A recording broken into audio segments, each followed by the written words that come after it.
Let me ask you something honestly. If saving money was the secret to wealth, wouldn't the most careful people be the richest?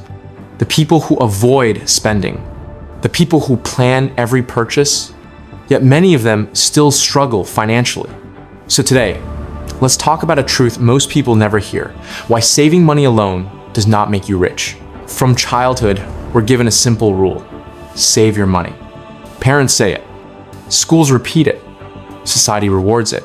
So we grow up believing that if we just save enough, one day everything will be fine. But years go by, savings grow slowly, and life keeps getting more expensive. Here's the hard truth: saving money only protects what you already have.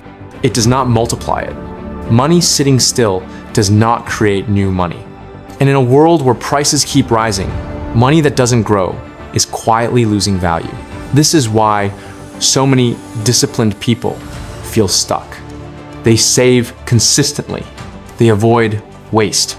Yet emergencies happen, costs increase, and suddenly years of saving feel like they barely move the needle.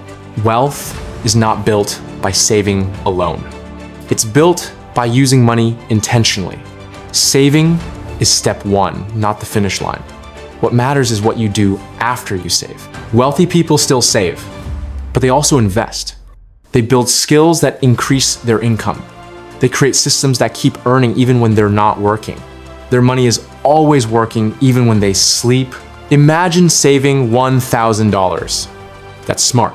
But imagine using that same money to learn a skill, invest wisely, or start something small that earns more money.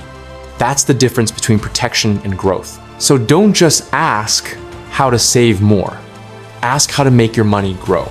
And if this helped change your perspective, share this video with someone who still believes saving alone is enough.